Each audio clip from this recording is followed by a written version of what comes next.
Welcome to the most must-watch WSUW YouTube channel in history. Welcome to First Round KO. Enjoy the program.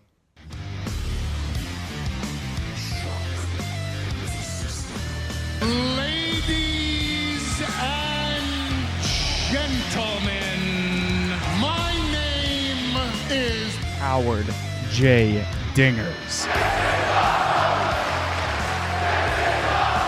And this is 3 Count Review. welcome to Monday Night Raw. Monday Night Raw edition.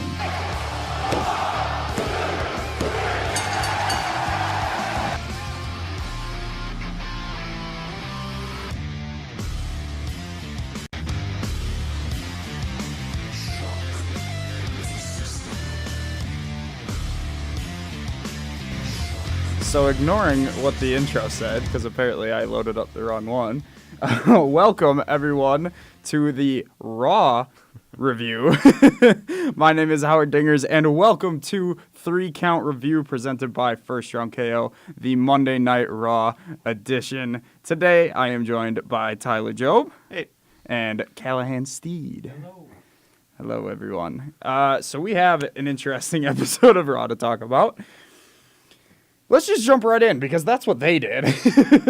Literally. I was so confused, and I'm so irritated at the opening segment of the show. So, open up the show.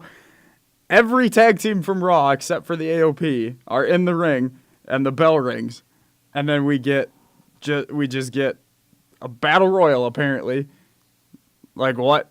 Not advertised, not even social media, anything. And apparently the winner gets to be the team captain of the Raw Tag Team Survivor Series team. Okay, cool. Not like 10 seconds into this opening match, which wasn't announced, all of a sudden, Braun Strowman's music hits. And at this point, I was like, we've seen this song and dance before. We've seen this happen before. It happened before WrestleMania. Before WrestleMania, and I was like, I swear to God, if Strowman just kills all these tag teams, I'm gonna be a little upset. And what does he do? He walks down to the ring and he just obliterates the entire tag team division again. Yep. You can't kill it if it's already dead. Let's be real.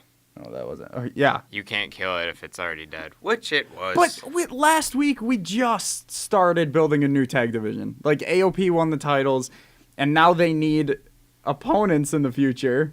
What opponents do they have? Exactly! They Then have why no did we opponents. kill an entire division again? They're already dead. What Cal just said. They're already dead. I just don't. Their tag team division is awful. Raw literally doesn't care about their tag division. Like, they just don't care. Hey, good for him, because I don't. Dude, not gonna lie, would you rather watch a pointless battle royal where it was just deciding team captains? Like, it's not like who's gonna be on the team. No, it's just team captains, which is kind of starting to grind my gears a little bit. Is the whole this is for the battle for being team captains, but The team captain thing is overplayed. Yeah, I'd rather watch Strowman go down and just kick the crap out of some people. Okay, from a Braun Strowman standpoint, this was good because it made him look strong coming off of Crown Jewel. He needed that. Mm-hmm. But did we really need to sacrifice an entire tag division for this? Yes. No! Yes. Because they're already dead. That's why they needed to build them back up, and they were already starting to do that. They were already giving them storylines. No, they weren't building them up, There's really. There's nothing to build off of. Okay, so what do you do after Survivor Series with the tag division? Try to rebuild it back up. But you just... Or give them some talent from SmackDown. Get some better teams. Yeah. I mean, there is reportedly a NXT call-ups happening next week. They have absolutely no big name teams in that division. Well, I mean, if they would have built up Dash or if they would have built up the Revival a lot better. Could have built up Chad and Bobby. Yeah, they're the second best team right now, and they're hardly even a team. Lucha House Party's there now, Ugh. which I hate the name, but I like the team. They're are just all these really good people? wrestlers. What do you mean? What are these people? 205 It's Live guys. Kalisto, Grand Metalik, and Lince Dorado. So they lose on 205 Live, then they get brought up to the. They to were the winning main on show? 205 Live. No, let's be real. 205 Live is. Kalisto's a former Cruiserweight champion and a 2-time U.S. champion. I forgot he was. Okay. Grand two-time Metalik was in the US final champion. of the Cruiserweight Classic. Did Okay. not watch. Nope, me neither.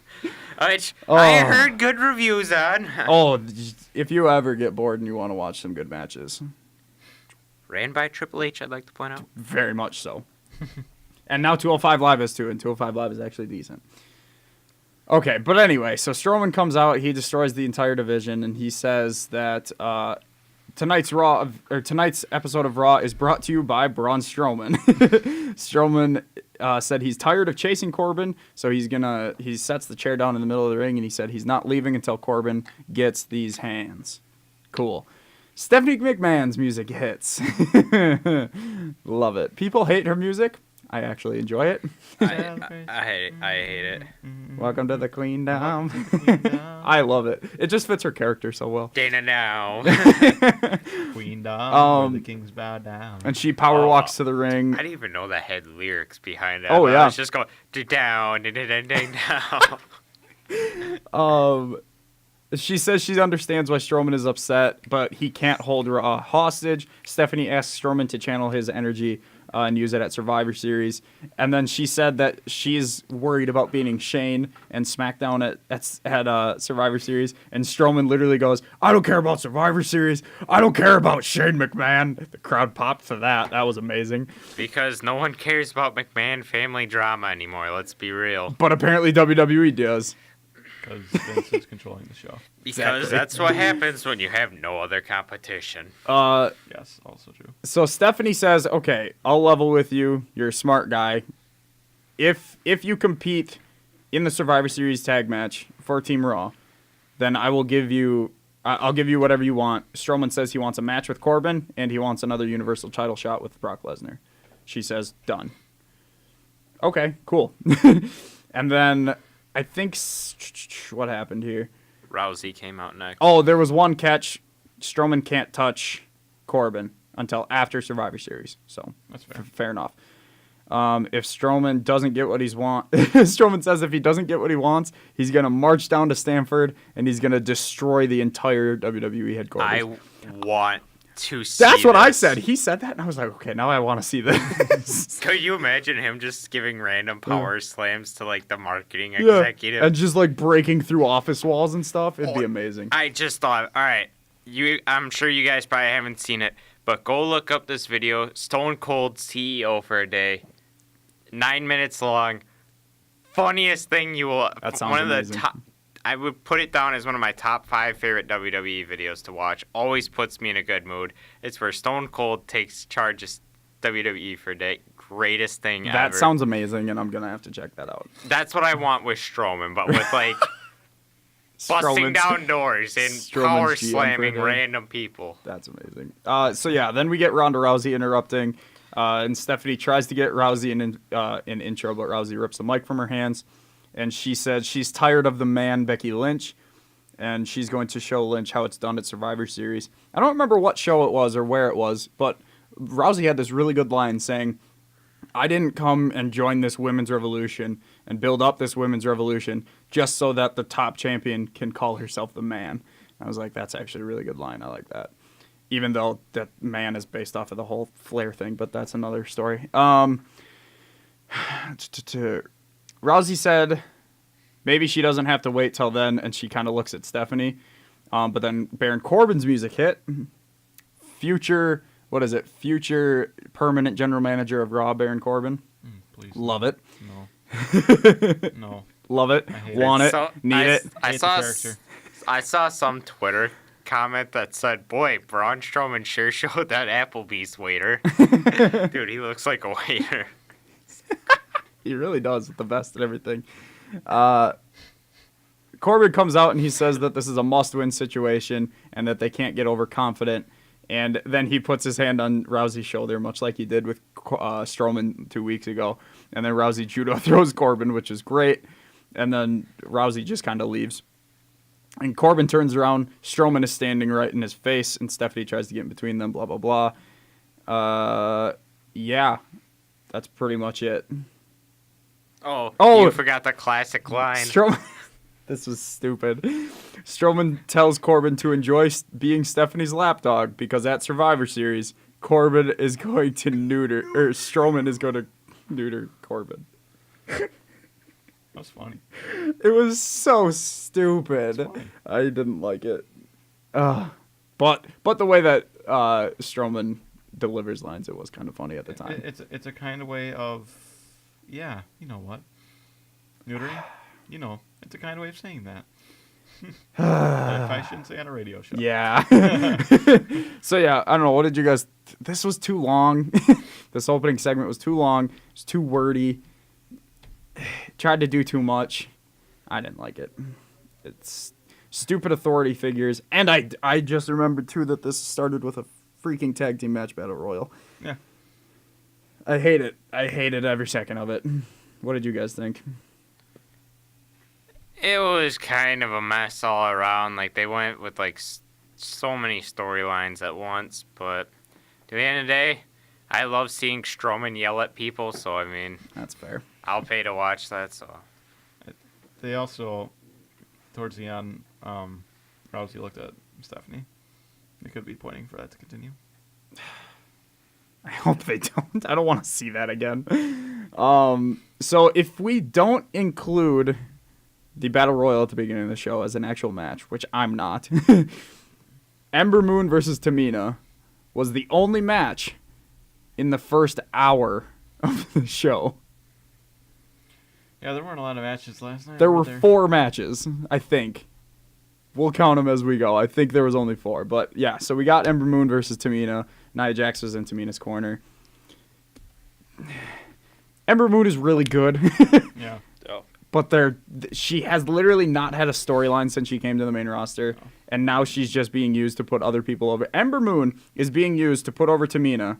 Tamina's being used to put over Nia. And Nia's being used to put over Ronda Rousey. Ronda's kind of turning into that Roman Reigns black hole of characters where everything just gets sucked in.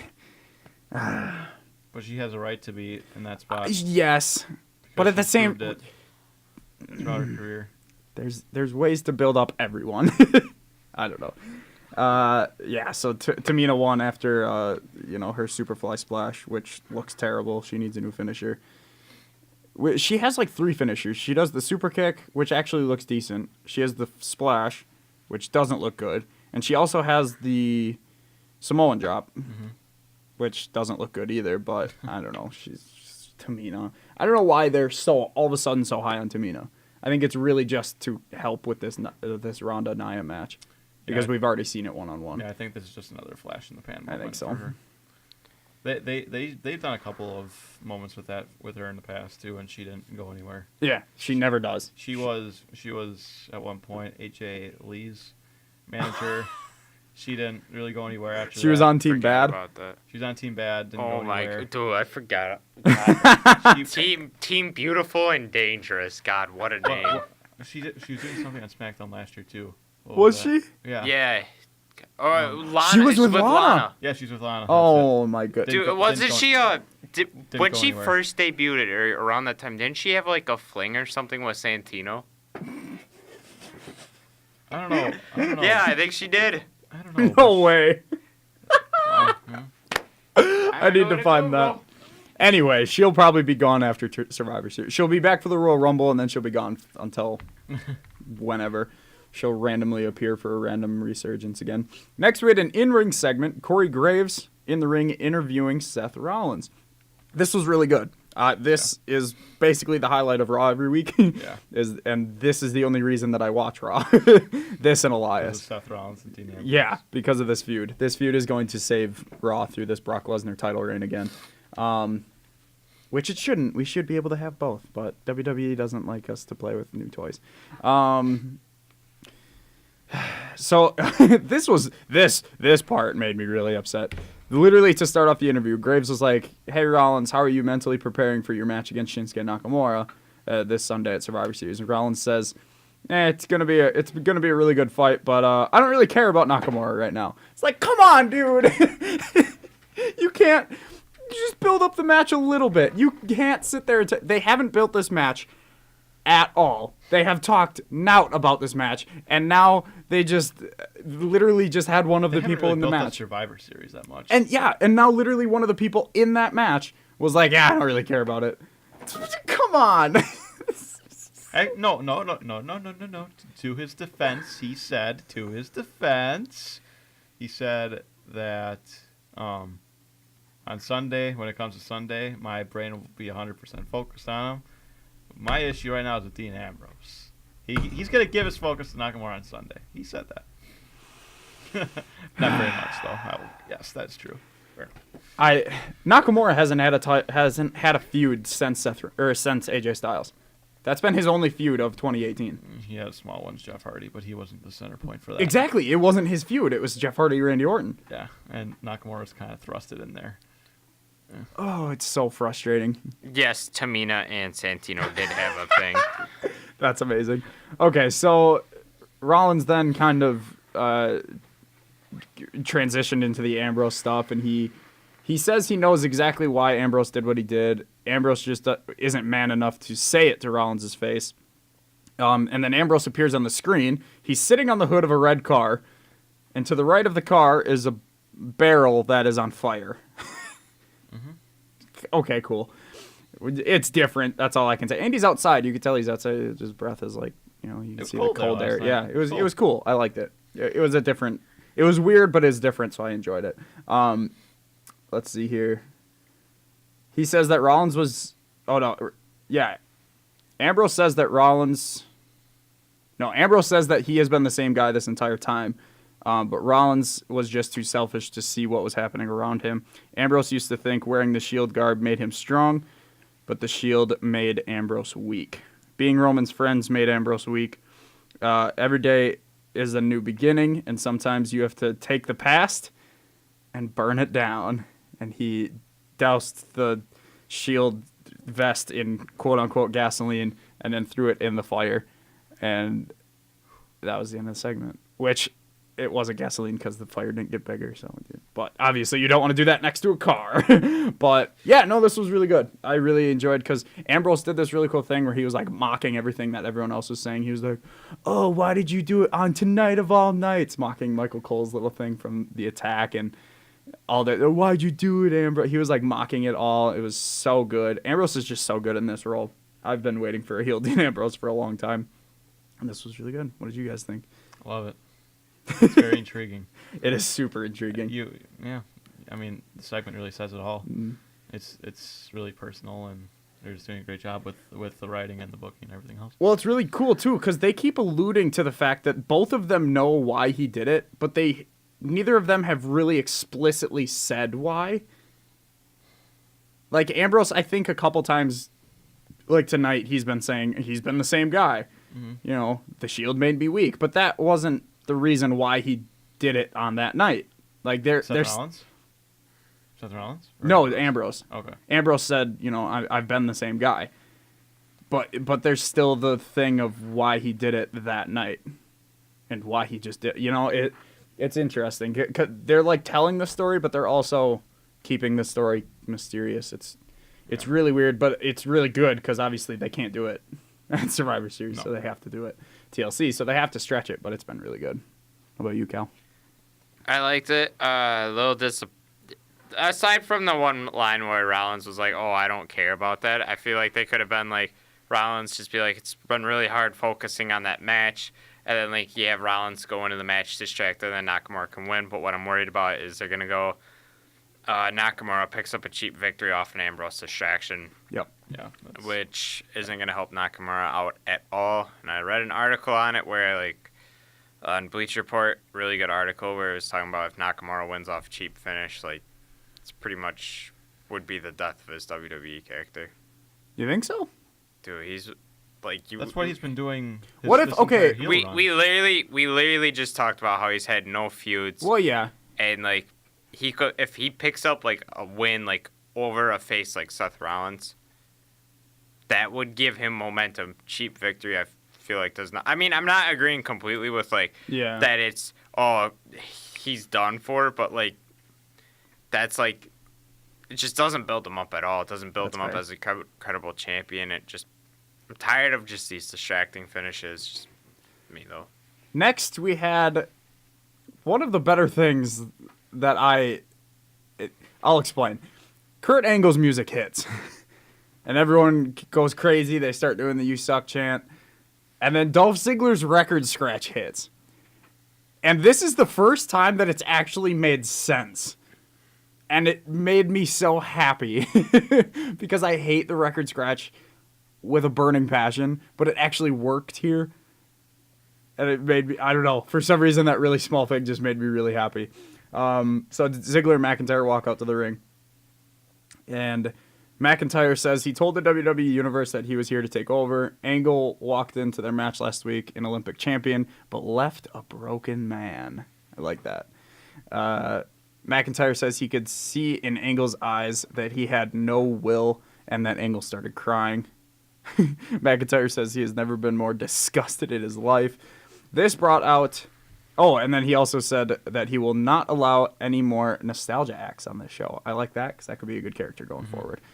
Balor interrupts. Finn Balor comes out, and McIntyre says Balor has guts for coming out here after what McIntyre did to Balor last week. Balor tells McIntyre that McIntyre is disgusting. And McIntyre says the real reason you're here is because I kicked your head off last week.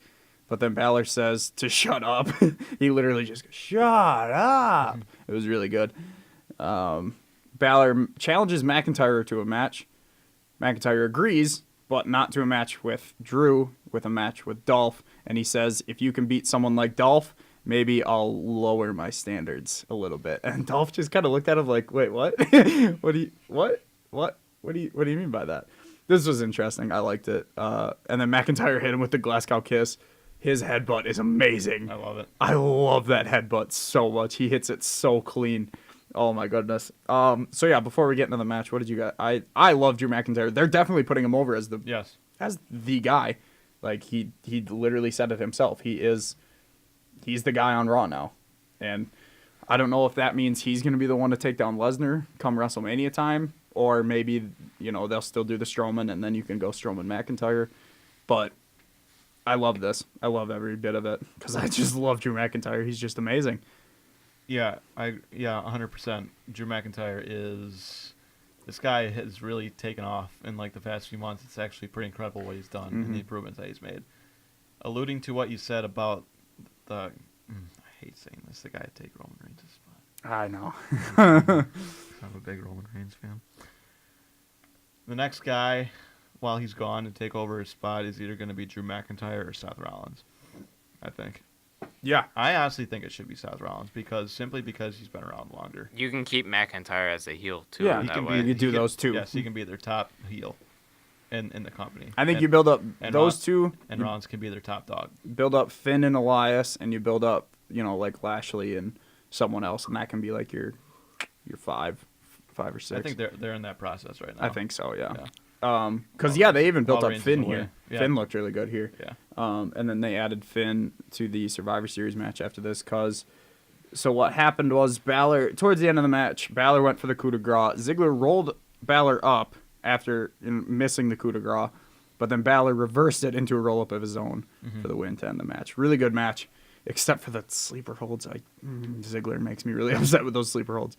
But yeah, decent match towards the end. I also want to point out that Drew McIntyre is actually one of the guys I'm excited about when we go to Milwaukee in a couple weeks. I'm so excited to see him. I hope he comes out to his theme too. I'm actually excited to see a top heel. I'm usually really not, but over like the past year, I've started to become more of a fan of like these top heels. God, yeah. Because the top heel when we went out was in March was Lesnar. Brock Lesnar was one of them. But you probably would be the Miz because I was on the way to WrestleMania. Yeah. Miz, yeah. He was on Raw. That's right. Wasn't most excited to see him, but I'm excited to see Drew McIntyre, which is really saying something. I'm very excited. But he is a superstar, and he deserves to be a multi-time world champion. I agree. So yeah, then backstage we had Stephanie asking Balor to be on the Survivor Series team. Ziggler and McIntyre rush in, and they tell him, they were like obviously upset with this. But then Stephanie said, "Hey, like it or not, you have to respect one another. After the win, you guys can tear each other apart, but you need to focus on the win." So then backstage, we had Ronda Rousey saying that she wasn't trying to offend Lynch, but she isn't Charlotte Flair, and this isn't SmackDown. Ooh, yikes. See, that's why I think they're planting the seeds with the Charlotte thing. I think Charlotte will probably play a factor. Yeah. I think so. We'll see. We'll get back to Charlotte because there's continuity You have something issues. to say, KO? Continuity issues. That's all I have to say. Rousey hasn't fought and bleed for the leader of the SmackDown of the Women's Revolution. Oh yeah. So this is the line where she says, she fought to be the leader of the Women's Revolution, and now the other champion is calling herself the man. She doesn't like that. And then Jax and Tamina walk in, and Nia tells Rousey tells her good luck this Sunday because obviously she's next for TLC, and then she just kind of taps the belt and walks away. By the way, Nia needs a mouthpiece. By the way, I forgot to mention this, but when Jax and Tamina were coming to the ring for their segment, they were like walking down the aisle, and they looked at like some production people, and they had yelled out "move." They're like, yeah, that was. Oh my god, I remember that. It was so stupid. Yeah, and like because they weren't in the way. They were off to the side in a different hallway. Yeah, it's like, okay, I get you're trying to build up the heel heat, but for crying out loud. Oh, that made me really upset. I'm glad you brought that up because that so stupid. They were literally walking down a hallway, and at an intersection, they were standing in the doorway of that hallway. It was a T intersection, pretty much. And they were still rocking forward. They weren't going down that hallway, and they just turned and looked at them. Move! And the other guy's like, "Oh no!" But it was like, why? It's so stupid. So stupid. God, I hate Monday Night Raw. Then we had the Riott Squad in the ring, and another thing I hate. Because Alexa Bliss got so good at that bait and switch promo where she would start as a babyface kind of promo and then just twist it into a heel thing. Yeah. But they saw the success with Alexa doing it, so now they want other people to do it. And other people can't pull it off as good. Plus, it's not as effective if you do it every week. Right. So this is where we had Ruby Riott coming out, and she's like, "Oh, I feel so bad about breaking Natalya's glasses last week. I didn't know how much they actually meant to her, and I took it too far." And then at the end she said, let's see here. And I loved every second of it. Something like that. She said, "Oh, and I humiliated Natty last week, and I enjoyed every second of it." It's the heel switch. It's just not good. Ruby's normally good. I'm a fan of Ruby Riott, but they need to cut out with that bait and switch thing. It doesn't. You need to do it every once in a while. So if you think Riott took it too far, Riott thinks she hasn't taken it far enough. Ruby wanted to make Natty feel real emotions, blah, blah, blah. This brought out Natalya for a sneak attack. Her music hit, and then I think she came in from somewhere else. So, yeah. Oh, yeah, she came in from the crowd. But then, obviously, the numbers game caught up to Natty, and Ruby and Sarah Logan hit Natty with the heart attack. Obviously, Jim the Anvil's move with Bret Hart, their tag team finisher. Yeah, it was a finisher. But yeah, that was a good segment. Why didn't Sasha and Bayley come help Natalya? Good question. Hopefully that means the feud is over. But that was the thing. At first I was like, why aren't they helping? But then the other part of my mind was like, thank God they're not helping. We're not going to get another 6-woman tag match. I was actually thinking the same thing. Like, okay, I'm glad this is over. Yeah. Yeah, I'm very glad about that. But now, as we found out later in the night, Ruby and Natalya are on the same, they're on the women's Survivor Series team. Mm-hmm. So I don't know if that's going to play into effect. I don't know. Don't really care because they haven't built that matchup either. Then we had the actual tag team battle royal. Winner gets to captain the Survivor Series team. Literally, the only note on this website is Bobby Roode and Chad Gable eliminate the Ascension to win. Literally, literally start off trying to do it to start off Raw, and then proceed to do it again. Yeah. Like, Like, if we're going to do it again later, then why even... It lasted like 4 minutes. dude, The match lasted like 4 or 5 minutes. The only good thing about this match was the tag team move that Roode and Gable did. Did you guys see where Roode had, I don't know who it was, but they had him in a neck breaker, and then Chad Gable did a moonsault into the neck breaker. Oh, nice. It was beautiful. I've never seen anything like it. It was actually really cool. I don't know. I was watching Raw on my bed last night at like 1 in the morning. I skipped the Battle Royal. So, I don't know. why did they need a captain if they just announced the rest of the team? The captain didn't even get to choose the team. They just as you announced said literally before, the they're next overplaying segment. Right. ca- The next segment, they were just like, "Here's the team." Why They did you chose need him a backstage. No one needs to. Well, I mean, it's kind of hard to choose a team when there's only 5 teams to choose from. True. True. All right, we got about 10 minutes, so we got a couple things to go through. Next, we had Paul Heyman and Brock Lesnar. This was actually good. This was good if it would have happened 2 weeks ago. This was a very bad go-home segment, in my mind. Just my opinion. So Heyman, he says, just because Styles took Lesnar to the limit last year doesn't mean he's going to win this year. Lesnar's going to win, and that's not a prediction. It's a... Spoiler. But he didn't say the word spoiler. I don't think. I think he did. Did He he? did not. I think because he was got watching interrupted. Simon Miller, and he said he didn't. I think he Was got he interrupted interrupted? by Jinder. Okay. Then. Which makes me think, because last week AJ said it's not a prediction, it's a spoiler. Just saying. I'm just saying. AJ actually might pull this off. I hope he does. He's going to. Watch my prediction video later this week. That was more for the audience. So yeah, Jinder Mahal comes out and he says, "Hey, I was supposed to face you last year. I was too focused on you that AJ, stole the title from me. So I'm gonna help you out by telling you how to beat AJ." And he goes in the ring and he goes, "Okay, I'm gonna tell you how to meditate." And for a second, I legitimately thought that they were just gonna do a meditate segment. I don't know why. I actually bought into the fact that Lesnar was like, "Okay, let's do this," and I was like, "What's going on right now?" And Lesnar actually was like, Brock Lesnar Dude. has personality sometimes. apparently at one point, he turned to Heyman and he said, "Hey, Heyman, you should listen to this because you're Jewish." What? Yeah, I heard that too, and I was like, hello? What is that? I don't know. But yeah, so eventually Lesnar just clotheslined Mahal, gave a brutal suplex to Samil Singh. 2 of them. Yeah, gave them. one to Samil, then one to Samir, and then another brutal one to Samir. And then I think he hit an F5 to Jinder on the outside of the ring. This was fun, and I enjoyed it. It was a really good segment, but it's your go-home angle. Like, it's...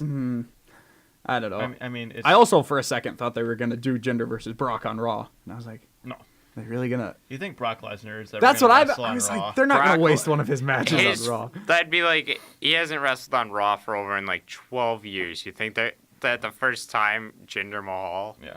No, they're just no. They're just You want to gonna- know? You No, want I to know. know? It's 2018 WWE's eyes. Anything's possible. Anything can happen. Yeah, it probably would happen. Let's be real. That's fair. No, it's just no. They're just showcasing Lesnar's dominance. Literally, it's all it is. I mean, we know how dominant he is. Exactly. He was Universal Champion for 500 days, for crying out loud. Do you see there's a graphic, total days as champion, Lesnar and AJ. Lesnar's, I mean, it's a couple days off now, but it's Lesnar has been Universal Champion total for 512 days. AJ has been WWE Champion total for 511 days. Let's get it. That's actually awesome. Good. I love it. Love it. AJ Styles has been a great champion. Next, we That's all had there is to say. one of my favorite segments. Bobby Lashley in ring with Leo Rush. They both have sunglasses now. Amazing.